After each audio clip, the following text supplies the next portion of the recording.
We are born with two illusions. The first is that we are the center of the universe. The second, and far more dangerous, is that we have time. We see the clock on the wall, the calendar on our desk, and we believe it measures something real, a commodity we can spend, save, or waste. But the clock is a liar. It doesn't show you what you have, it shows you what you're losing, tick by tock, in a steady, merciless hemorrhage. Most people don't realize this until the end. I once spoke with an old man in a quiet retirement home. He was showing me a photograph of himself as a young man of 20, standing proudly by a sailboat. He wasn't sad. He was something far worse. He was clear. He said, "I look at this boy, and I can still feel the sun on his skin." He believed he had 1,000 summers ahead of him to learn how to sail that boat. He was going to learn French. He was going to build a cabin with his own 2 hands. He was going to write a book. He paused and looked not at me, but through me. He did none of those things. He didn't run out of talent or opportunity. He ran out of laters. That is Nietzsche's first great warning, hidden in the concept of eternal recurrence. He asks you to imagine that you must live this very life, with all its joys and all its crushing boredom, over and over, for eternity. Would you? Would you willingly repeat this day, this week, this year, for all time? That question isn't a metaphysical puzzle, it's an emergency alarm. It reveals that time isn't a straight line to a distant future. This day, this very hour, is your slice of eternity. People learn too late that their life isn't the entire move. It is only the single frame they occupy right now. You are not saving up time for a grand finale. The performance is already underway, and the curtain is falling with every breath you take. From the moment we can walk, we are taught to perform. We are handed masks. The dutiful child mask, the diligent student mask, the ambitious employee mask, the "I'm fine" mask. We tell ourselves they are just tools, necessary costumes for navigating the stage of society. We believe the real us is safe, underneath, waiting for the right moment to emerge. But the mask has teeth, and it is always hungry. Nietzsche warned that the herd, the collective, offers warmth and safety at a terrible price, your individuality. To fit in, we shave off our sharp edges. We soften our strange opinions. We silence our inconvenient passions. Think of the woman who spends 8 hours a day in an office, speaking in corporate jargon that feels like a foreign language on her tongue, laughing at jokes she doesn't find funny. She tells herself it's just a job. But when she comes home, kicks off her shoes, and sits in the silence of her apartment, she feels a profound exhaustion that has nothing to do with her workload.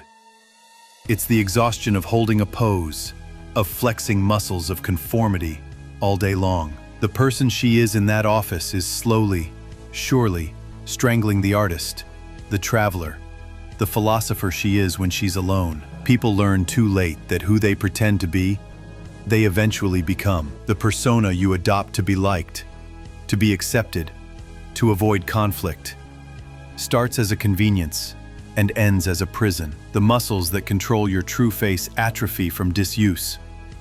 One day, you will try to take the mask off, and you will find only more mask underneath. The warning is not to be reckless. It is to be vigilant.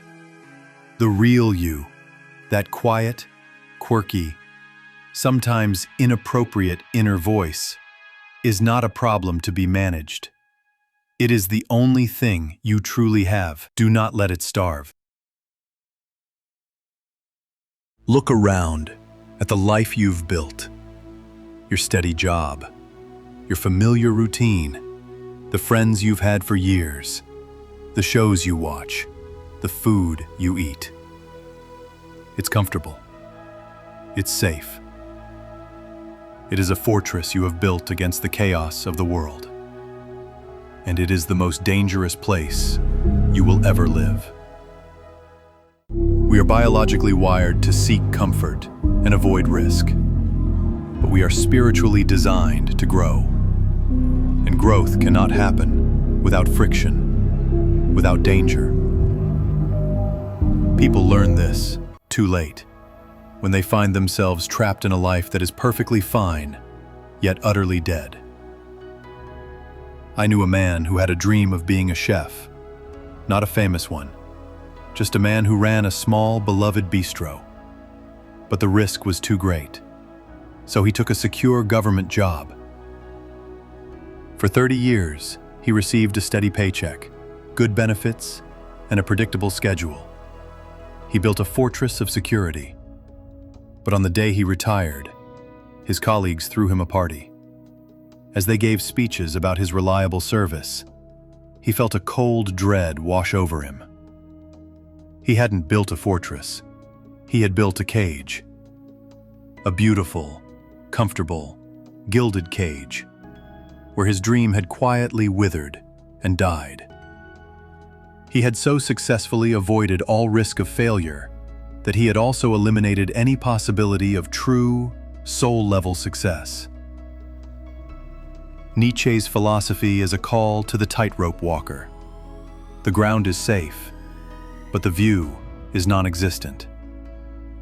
The real life, the life of becoming something more, is lived on the wire, high above the abyss of security. Your comfort zone is not a place of rest. It is a place of rehearsal for a death you will experience long before your body gives out. The fear you feel when you consider leaving it, that fear is not a stop sign. It is a compass, pointing you exactly where you need to go. From our first cry, we are taught that pain is bad and happiness is good. Our entire culture is a multi-trillion-dollar industry dedicated to distracting us from, numbing, and eliminating all forms of suffering. We see hardship as a sign that we have taken a wrong turn, that something has gone terribly wrong with our lives. This is the most profound and crippling lie we are ever told. People learn this too late after spending decades trying to build a life free of pain, only to find they have built a life free of strength, resilience, or depth. Nietzsche famously said, "That which does not kill me makes me stronger." This is not a cliché bumper sticker. It is a blacksmith's formula. A blacksmith takes a raw, shapeless piece of iron. To make it into a sword, he does not polish it. He does not coddle it. He thrusts it into the hottest fire, then pulls it out and beats it mercilessly with a hammer. He repeats this process again and again. It is the fire and the hammer, the intense suffering, that burns away impurities and forces the metal to become something more, sharp, strong, and useful. Your character is that piece of iron. Think of the most interesting, compassionate, and wise person you know. Ask them their story. I guarantee you it is not a story of unbroken comfort and easy wins. It is a story of failures, of heartbreaks, of losses. They did not become wise by reading about life in a book. They became wise by having life throw them into the fire. People learn too late that the point of life is not to avoid suffering, but to use it. It is the grit that allows the oyster to create a pearl. It is the chisel that reveals the sculpture within the stone. When hardship arrives at your door, do not curse it. Greet it with respect and terror, and ask the only question that matters. What have you come to teach me? We are sent on a fool's errand from a young age. Go find your passion, they tell us. Go discover your purpose. This language suggests that our life's meaning is like a hidden treasure, a single, perfect object buried somewhere in the world. And our job is to wander around with a map until we stumble upon it. So we wander. We try different jobs. We move to different cities. We cycle through hobbies, always feeling like we are getting closer, but never arriving. The search itself becomes our identity, and the quiet desperation grows. People learn this too late. Purpose is not found. It is forged. It is built. It is created. Brick by painful, deliberate brick. out of your own choices and your own actions. Nietzsche's antidote to the meaninglessness of the universe wasn't to offer a prepackaged meaning. His solution was to hand you the hammer and tell you to get to work. Meaning isn't an esoteric concept, it's a practical construction. Think of a master carpenter who spends 50 years perfecting her craft. Her purpose isn't in the final, perfect table she builds. Her purpose was in the act of showing up every single day. It was in the splinters, the miscalculations, the scent of sawdust, the quiet dedication to making something good, day after day, even when no one was watching.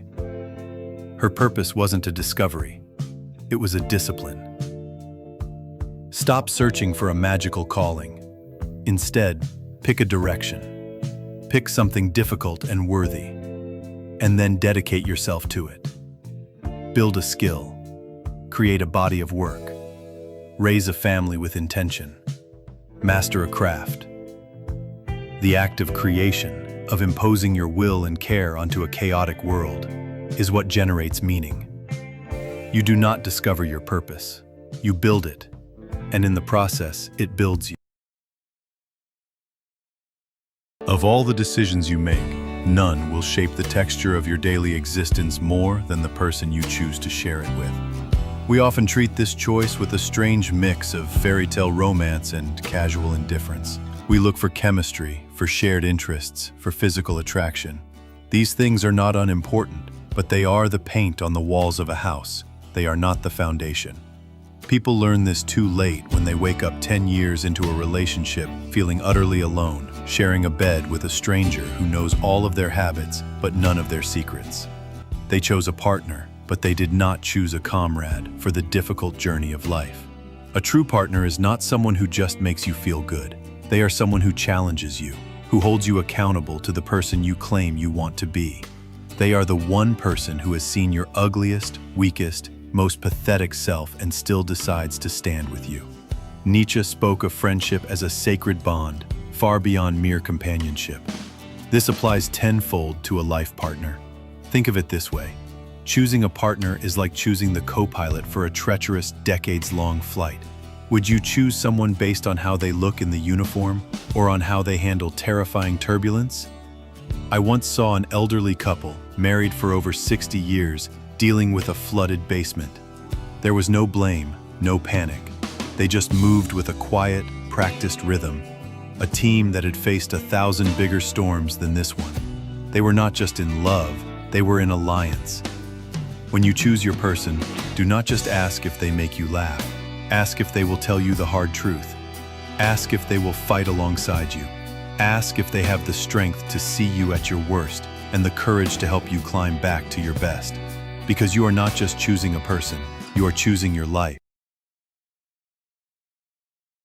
We consider ourselves good people. We have a strong sense of right and wrong. We know what is just, what is kind, what is acceptable. But have you ever truly, fundamentally, interrogated where those beliefs came from? Or are you simply running on inherited software? Most of us are. Our morality is a patchwork quilt, stitched together from the threads of our parents' beliefs, our teachers' instructions, our society's expectations, and our religion's doctrines. We accept it without question because it's easier, because it allows us to fit in. This, for Nietzsche, is the essence of slave morality, a system created by the herd to keep its members in line, prioritizing safety and agreeableness above all else. People learn this too late, when they face a life-altering decision that doesn't fit neatly into their inherited rulebook. A man I know stayed in a deeply unhappy, emotionally barren marriage for 20 years because he believed divorce is wrong. It was a rule he had inherited, a piece of moral software installed in his childhood.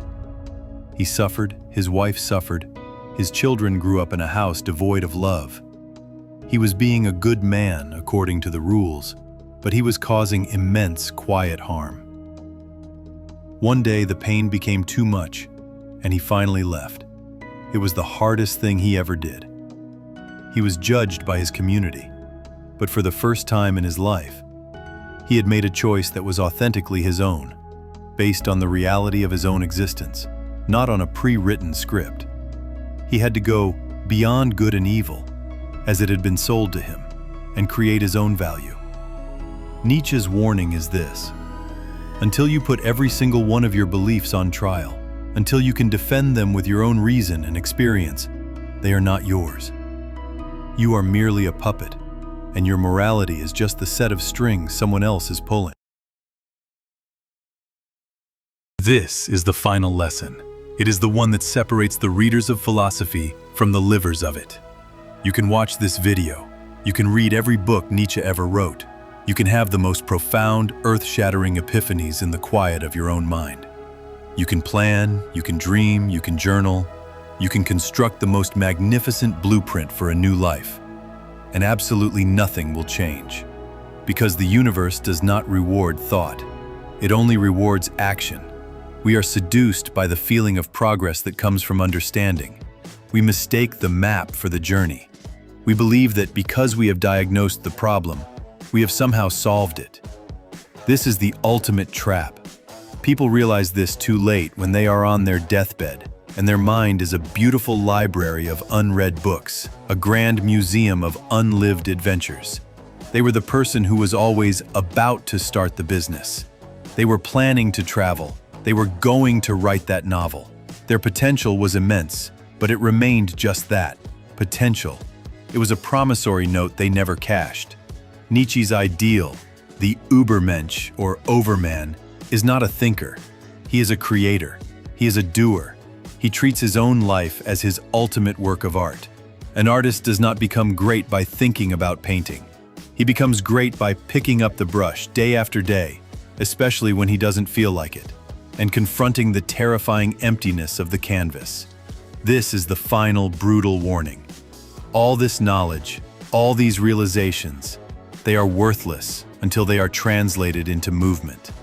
Until your muscles ache, your hands get dirty, and your heart pounds with the fear of real-world risk. So close the book, turn off the video, and take one small, terrifying step toward the person you claim you want to become. Because the abyss you are so afraid of staring into, you have been living in it all along. The only way out is to start climbing.